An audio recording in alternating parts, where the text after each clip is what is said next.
Hey, if you feel so inclined, go ahead and light one up as we welcome you to an all new joint project from the two-man power trip in the Hamin Media Group. Hey, it's 10 topics, 10 conversations. This is the 10 count. And what we're gonna do here to get things going, we'll introduce age and wisdom before the beauty and the brawn over here. So over on the other side of the screen is my co-host, and he's an OG of pro wrestling podcasting. We're talking over a decade, 10 years, over 10 years in the game. And he has hosted shows with some absolute legends. We're talking the likes of, how about Dirty Dutch Mantel, Dr. Tom Pritchard, Kevin Sullivan, just the incredible J.J. Dillon, the franchise Shane Douglas. Hey, just some shows that he's hosted. He's had some personal heart-to-heart interviews with the likes of the immortal Hulk Hogan, the best there is, the best there was, the best there ever be, Bret Hart, arguably the GOAT Ric Flair, Terry Funk, and Bruno Sammartino. Hey, this dude is so next level that the Rolling Stones, Rolling Stone magazine rated the two-man power trip a top 10 pro wrestling podcast. Hey, unless you've been living under a rock, you already know who this man is. It is John Paz, baby. Thank you, RBV. Man, thank you. That great intro there. Appreciate that. Richard Bronson, Vickrey, Mr. RBV. Not too shabby yourself, Mr. RBV. Nearing over 8 years, right? You're pretty much going to be 8 years of podcasting. You are a pro wrestling promoter. You've done play-by-play and ring announcing. Voice of race days and race report show over at the Edgewater Racetrack, and just signed on, crazily enough, to be the official voice of the Knockout Kings Tough Man boxing promotion. So RBV, nothing to cry about there. It's a pretty nice resume, RBV.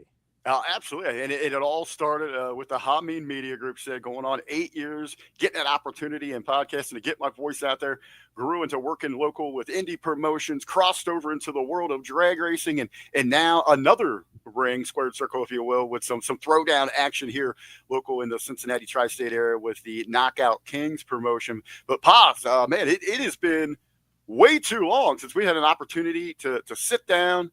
You and I started brainstorming about some ideas going forward, came up with this great idea, the 10 count. Again, 10 topics, 10 conversations, man. This series is going to be a blast. I'm loving it. Great idea. Great concept. Obviously, borrowed a little bit from here, borrowed a little bit from there, but I love it. Great idea. And I'm looking forward to it. It has been way too long since me and you recorded. So looking forward to it. A perfect time to jump back into a project together. No time like this time of year for professional wrestling. We are on the road to WrestleMania. But before we kick really all that action into full gear, the WWE Universe makes a pit stop at the Elimination Chamber. Interesting enough, man, the Chamber's been around since 2002 when the match was introduced. It's been its own event since 2010. That's a lot of years, a lot of memories. Paz, let me get you going here. What is your favorite Elimination Chamber match or event moment? I got to go to basically 2002, the first one at Survivor Series at Madison Square Garden, because I was there live for it. It was wow. Yeah, it was quite the show. Oddly enough, my buddy, who used to be a huge wrestling fan, flew up for this. So it was almost like back then. It was very special to go to Madison Square Garden, go to pay-per-view, go to that. So Survivor Series 2002.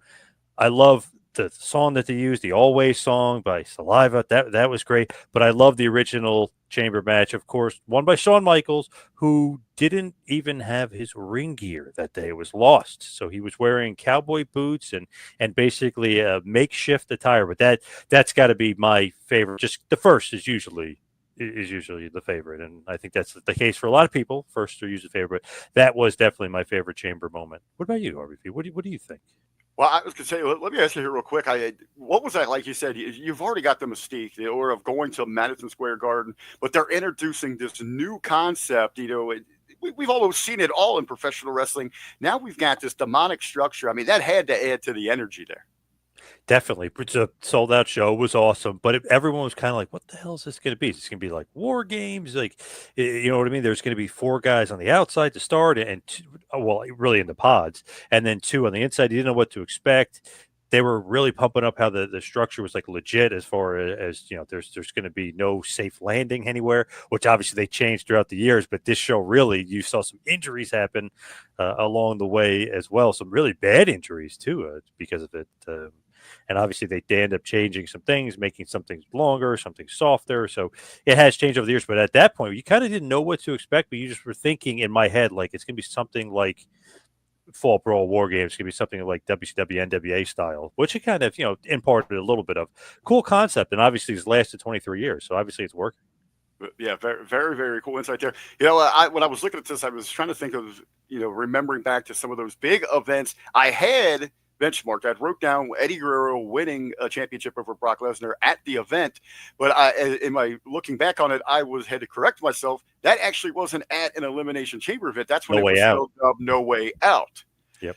And a little side note on that: what's funny with the No Way Out, the Elimination Chamber, as we know it today, for the event in Germany, that doesn't fly. You can't say Elimination Chamber over there, so they still call it No Way Out.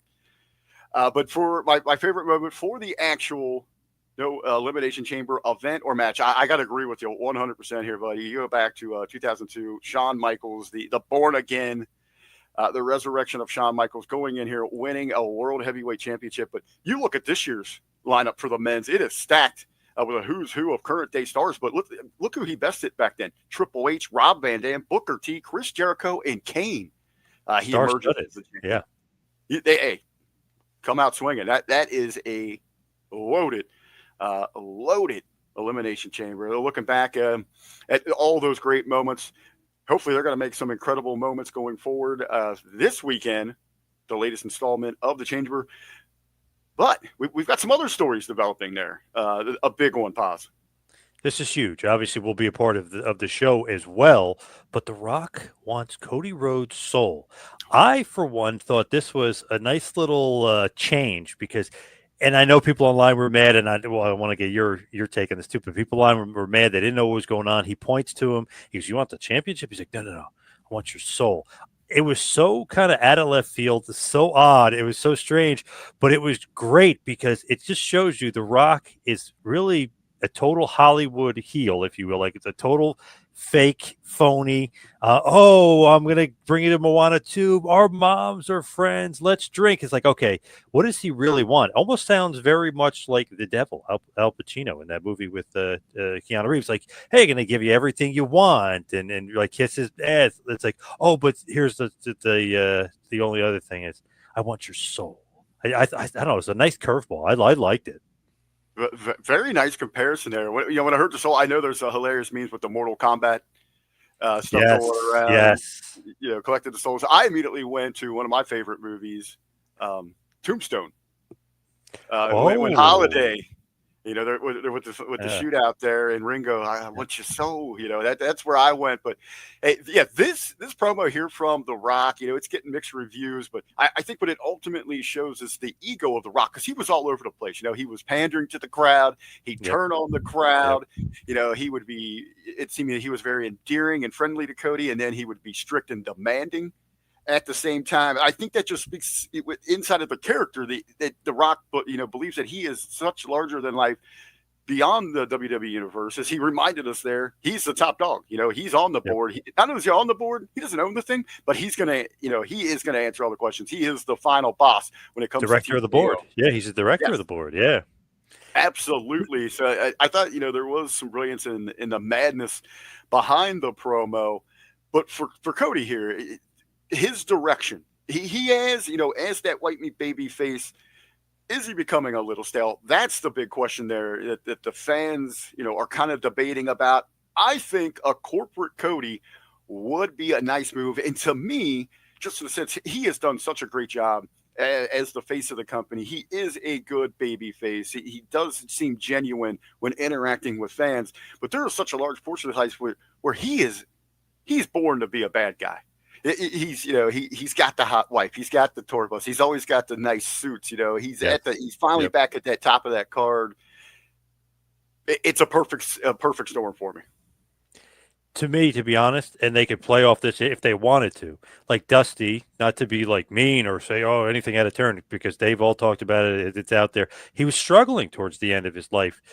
Like, just as far as like, not before, not really WWE, but even before that, when he wasn't really working WWE, it was like he sold Cody's Rolex. You know what I mean? He was doing this because he's trying to pay for the kid's college, sold his car. Like, he wasn't doing as well. WCW went out of business. WWF didn't hire him. And then through the years, then FCW, then NXT, and then he got a hold of himself financially. But think about it. If he sold his soul earlier to Vince and worked for Vince, was behind the scenes like a Patterson or a Briscoe, he would have never had to sell the Rolex. He would have never had to done those stuff. So if Cody's thinking long term and thinking like who's the best to benefit him, his what is it, 500 million followers, that'll help. The money, that'll help him, bringing him to all these Hollywood stuff where he can hobnob with all these Hollywood-esque people and these rich people and stuff like that. That would help for financially. It would secure his future if he sold his soul. So he's got to think about that. He's got to think about his dad for a second and what his dad would have thought and what his dad almost wishes that he would have done. So I don't know. It's an interesting thing. It's an interesting debate with Cody. I think also, Ed, even more so than what his dad would have thought, what does his current wife think? She is very materialistic. She is in the interviews openly said, "Hey, I want the nicest things that I can possibly have. There is nothing wrong with that." Hey, they've each have dipped their toe into reality television. She could be a very deciding factor in an interesting character to introduce, chirping into his ear about what The Rock is offering. And we're going to find out coming up here at the Elimination Chamber. Rock is wanting an answer from Cody. We're also going to find out coming up at the Elimination Chamber who Cody's opponent's going to be at WrestleMania. We were talking about a stacked lineup going to be entering the chamber here. Of course, the men's Elimination Chamber. Who you got winning this thing? Let me run down real quick here. Just remind everybody who we got in here. We've got on the farewell tour, arguably up there on that GOAT, WWE, Mount Rushmore, John Cena. You got CM Punk, Drew McIntyre, Mr. Social Media, Logan Paul, a former champion in his own right, but still trying to make a name for his, find his way, Damian Priest, and Seth freaking Rollins. What a lineup going into that chamber. Who do you like here? Who's the best viable option to face Cody, and some storyline options going forward? Man, it is stacked, right? I mean, geez, everyone, the former champion, except for obviously Logan Paul, but he's a huge name in his own right. Super stacked. So many people are saying that it should be Cena and that he should get a title shot at WrestleMania.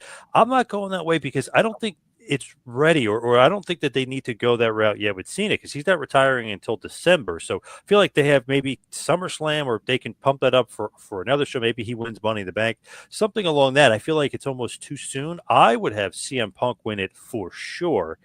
Then, if you want, keep Cody as babyface, have him tell The Rock no, and be the ultimate babyface. Be like, obviously Steve Austin telling Vince McMahon, no, he's not going to be the corporate champion, which would be the ultimate babyface maneuver. He's not doing what could be best, but he's doing the right thing, and that would be to be the good guy, to be the babyface, and maybe not turn, but have CM Punk turn and align with The Rock and have the Punk be a heel. He keeps saying, I'm the devil, I'm Satan, I'm going to stab you in the front.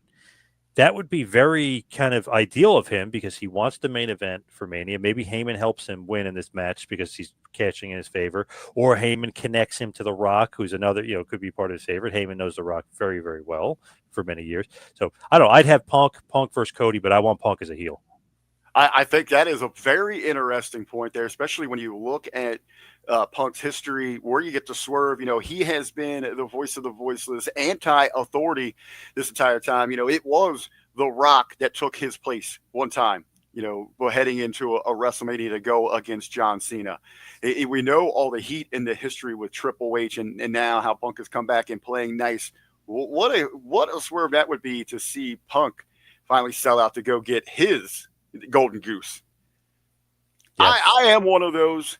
I'll get back to Punk here in a minute, but I am one of those that do tend to go with the John Cena moment here. As I just think when you're looking at where Cody Rhodes is right now, he seems to be getting that torch passed to him as that white meat babyface that John Cena represented for so long in the company. So I think having Cena in the dynamic of Cody's dilemma to go corporate, which I don't think we're going to get a solid answer at the Chamber. This is a story that we need to play out through Yeah. WrestleMania. I think that John Cena is the perfect addition to complement what's going on inside in the mind of Cody Rhodes. Obviously, Cody goes over in the turn, giving Cena more of it, maybe to endear him more to the people, to use the rest of the year to try to get back to that point and finally win another championship, take the record from Flair there on his way out.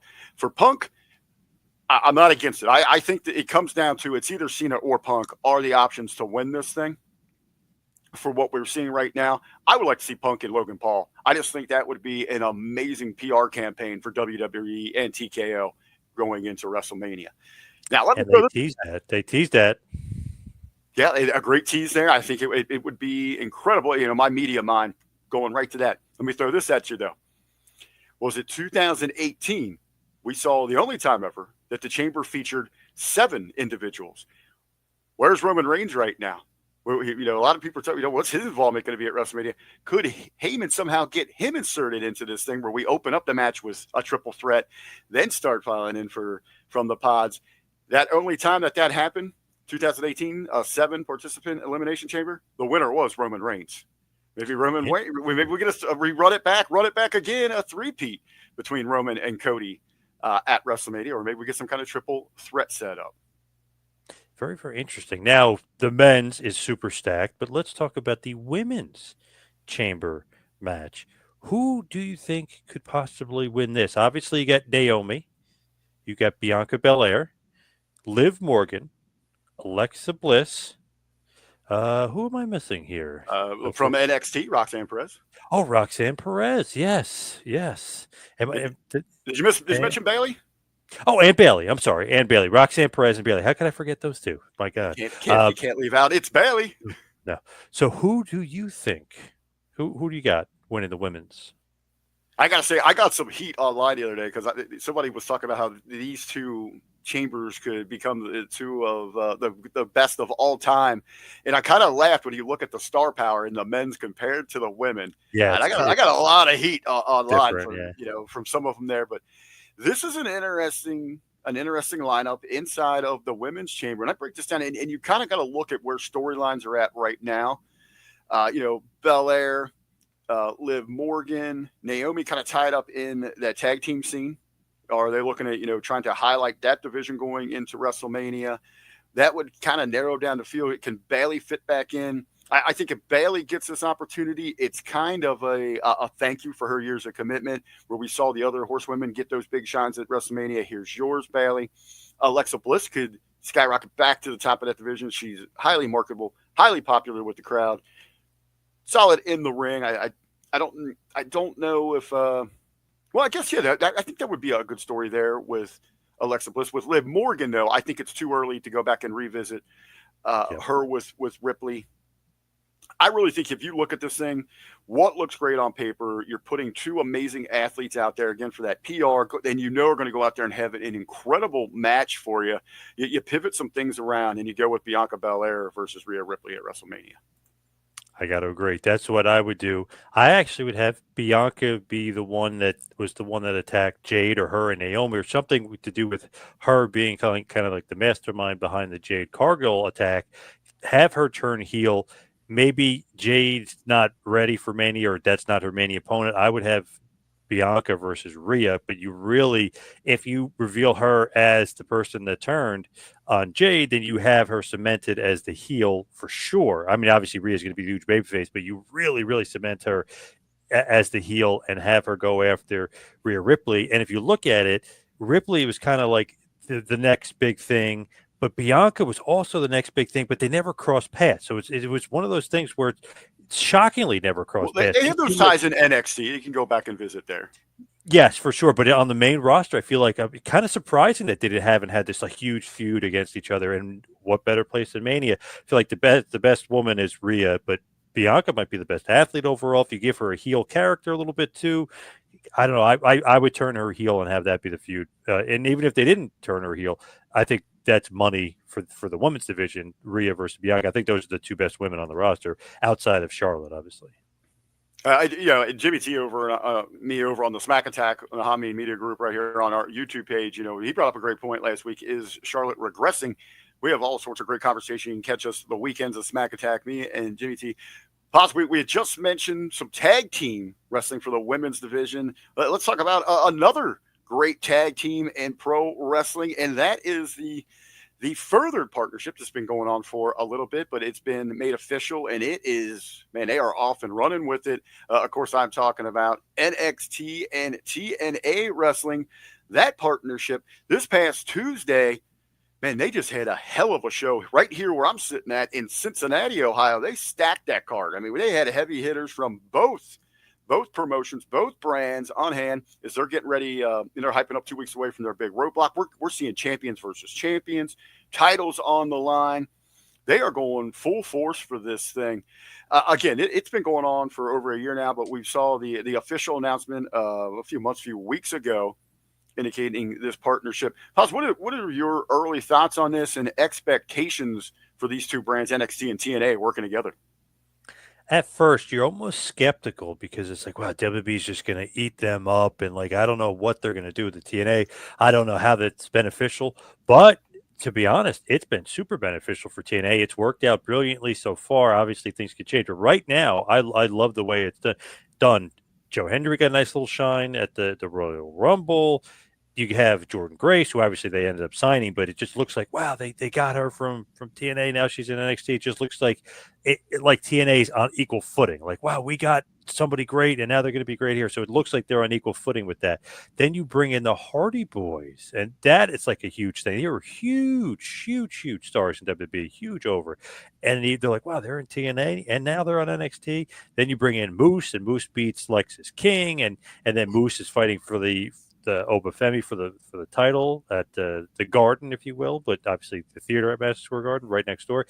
So it just seems like everything is going great right now for TNA. It's helping business, it's helping them, and it just looks like they're keeping them on equal footing, which I was kind of surprised because I figured they wouldn't. They would just make it look like, oh, we're better than them. But I like how they're making them very, very equal. Very, very smart booking, I think, because it makes both companies flourish. Hey, I was looking at, I was blown away. Like, wow, they are really treating us great here in Cincinnati. They stacked that card, some great matches last week, and it's something dawned on me. AEW was here back in mid-January. I think it was the 14th or 15th, and they sold 1,400 tickets to the same venue. NXT TNA did over 3,000. Actually, really? Yes. Wow. So they doubled them. Doubled them. Yeah, doubled down on them. I actually went to check out. I didn't go to the event. I was in the area doing some promotional work. It's like, you know what? This looks like a great card. I'm down here. I'm going to go check this out. Went to the walk-up just to see if I get a ticket. Cheapest ticket they had available about 90 minutes to the show, $155. No, for NXT? Holy crap. In demand, baby. Wow. In demand. But, to the partnership, as you talked about the on-screen presentation, that's what a lot of fans were worried about, that TNA was going to be absolutely buried here. And a lot of the comparisons were made to when they partnered up with All Elite Wrestling, with AEW. They had Omega come in and just run through everybody. And none of the TNA talents really came out looking better for it. To me on this, even going back to that AEW deal, not a failure for TNA because they had a huge cash grab from Tony Khan there. From my understanding, he bought in a lot of money, gave them a lot to get things going, to help them out. If I'm TNA here, I want to tap into those resources from TKO. I want to be partnering up right now and learning with and getting those tools for maybe better distribution for the product to reach more viewers. TNA product right now is absolutely incredible. It's amongst the best in professional wrestling. The character development, the storylines, the wrestling, it's a total package. Maybe get with their merchandising, how TNA can grow there, and just their media presence. If they could just get a small sample of that from WWE and TKO, that's a blockbuster success for TNA here in this partnership. Smart move. Smart move. For sure. Now, kind of changing gears here, because we're talking positive partnership here. Not sure if this is so positive with TKO and kind of what's going on with them. Obviously, the parent company of WWE, UFC, and PBR. They've got a lot going on, a lot of business, but you've been hearing a lot of rumors, and it's been online. The disgruntled TKO employees. There's a lot of rumors and speculation going on. What is going on here? Are they bummed out over at TKO? What is going on? What's your kind of take on that? Hey, again, we're looking at the corporate side of the world because we Yeah. did hear some rumblings that inside the WWE locker room, especially that the women on the main roster were a little upset in comparison to the TV time, the character development, the storylines that you see in NXT. There's women about every segment you see something happening with women in NXT. But with TKO here, we heard a little bit of rumblings from the WWE locker room, but this is more the office types. And I think, we're a year and a half into this big merger where everything's officially underway. I'm sure there's still a lot of shuffling, a lot of hustle and bustle going on as they settle in, bringing all of these companies together. I think, there was some rumors of pay and bonuses and benefit packages. That's going to happen in a major merger. That's the real world. That's the way things work.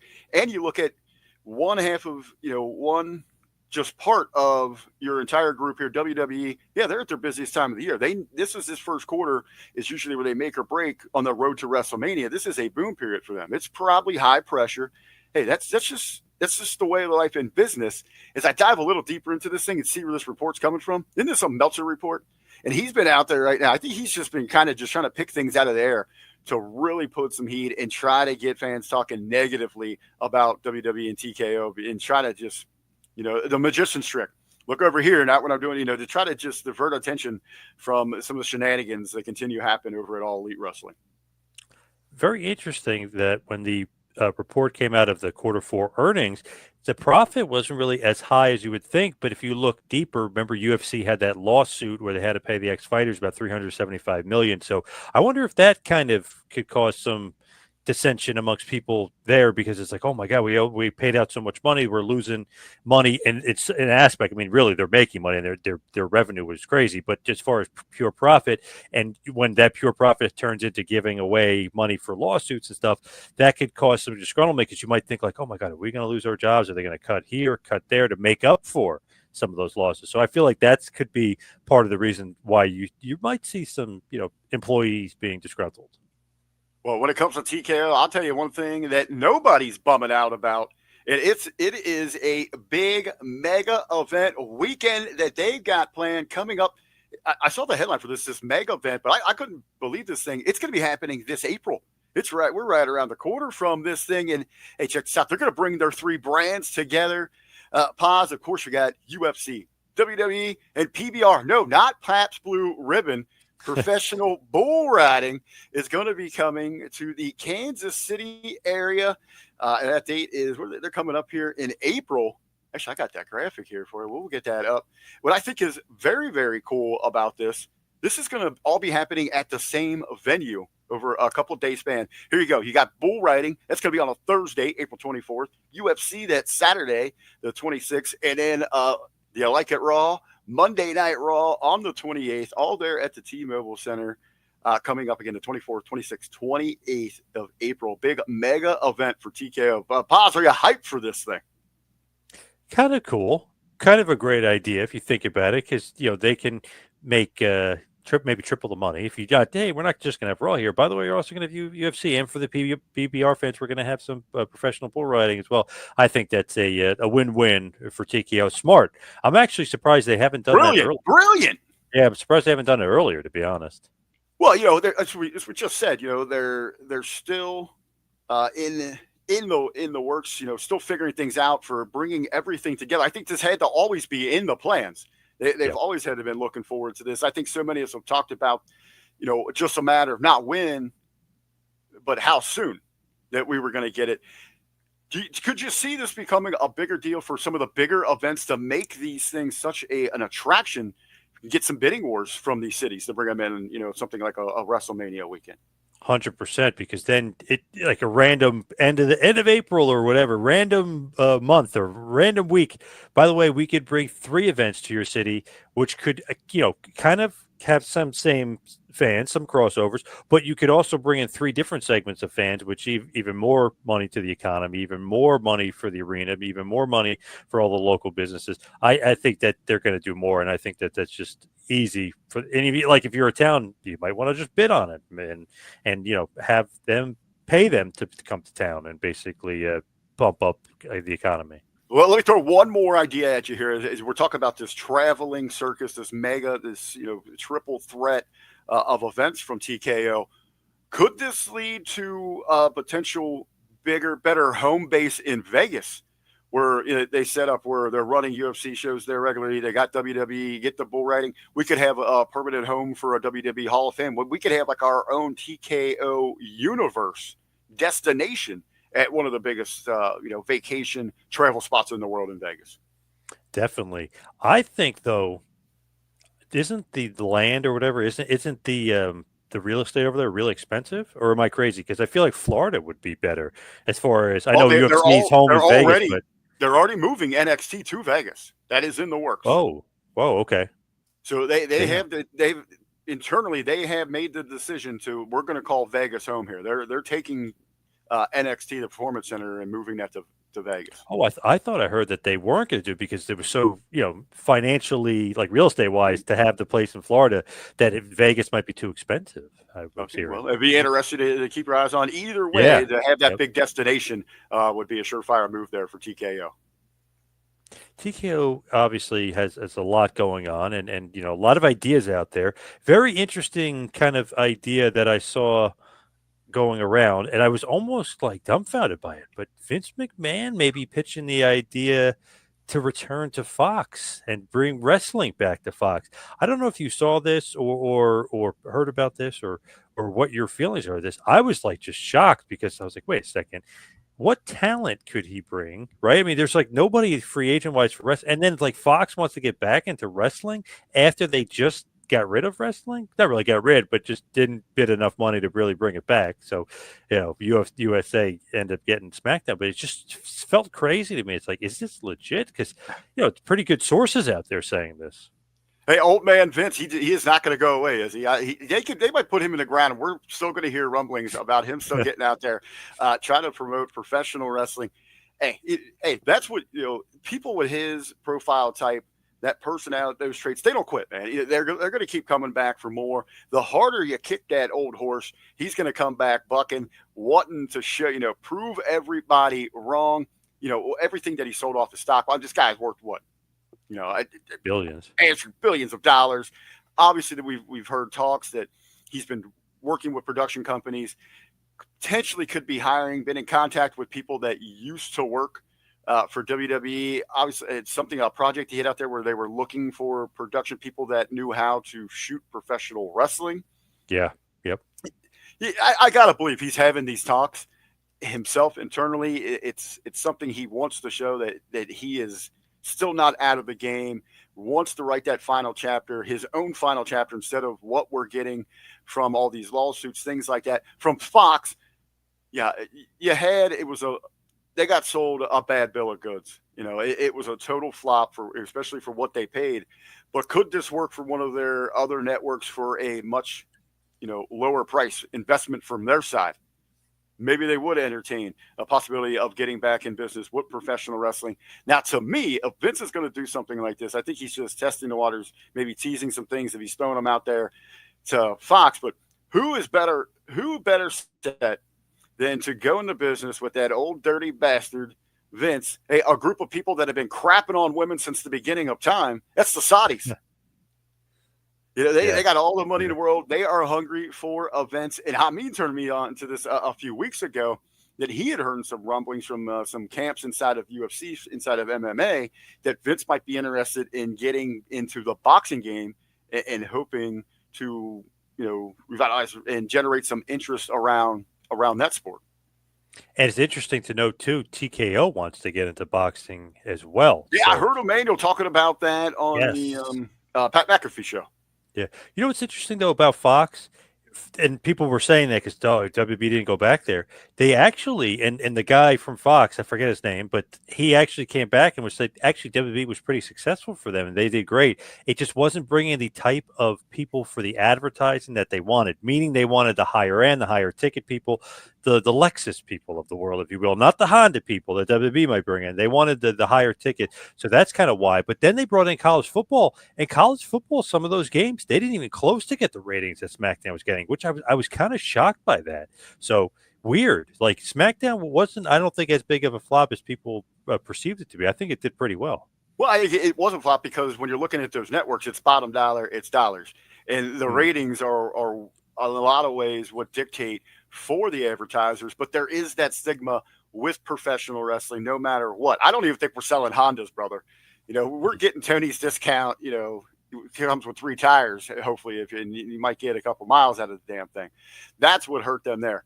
College football, football itself, it's over. Advertisers are going to buy into that. They believe that the audience is there no matter what the viewership is. And with that, with Fox, you are eventually going to get those big viewer games, those big ratings when you can put a Buckeyes, Michigan, because they got to deal with the Big Ten there.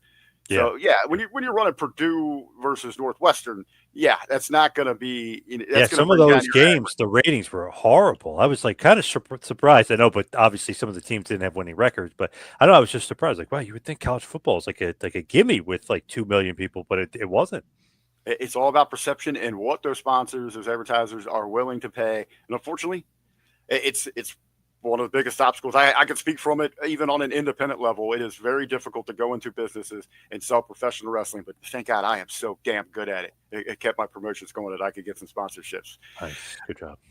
Absolutely. Well, pause. Hey, man, it is about ready to throw up that X-Men. A great debut episode. But hey, one of the things, that I love each and every day, I share a pop of the day. So I wanted to each and every week share a pop of the week, a pro wrestling pop of the week. Hey, in this one, man, I picked this one out just for you, Paz. Yes, intentionally in my open. 2 of those guys, 2 of your favorites that you've had near and dear conversations with, the Hitman Bret Hart and your all-time favorite. You love him so much that you created a whole podcast series around him, Hulk Hogan. Hey, this tweet comes from a year ago, but it's true then as it is today. Paz, I want to get your reaction. It's your pop on this thing. This is from the Hitman's X account. So there's a fake tweet going around saying that I'd slap the shit out of Hulk Hogan for calling my wife the N-word. Now, while this post definitely wasn't from me, the Hitman, I would slap the shit out of Hogan if he did it. That orange skin fraud knows better than to say some bullshit like that around me. By the way, here, the publicist told Bret not to post this, but Bret said, F it, and did it anyway. Hitman taking a shot there that continued that rivalry between those 2, Keeping it going. Pause. Everybody piling on your boy. I know it's crazy. It just, I don't know, the way it goes sometimes. When you're the king, everyone's trying to knock you off that perch.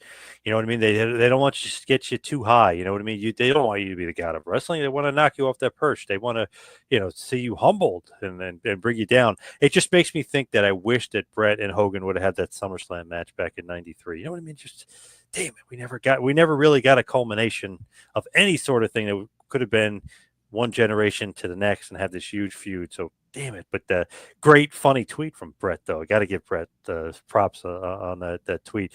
Damn it, I just wish Bret versus Hogan, we can go back and watch that match. You know what I mean? That would have been great. SummerSlam '93 main event.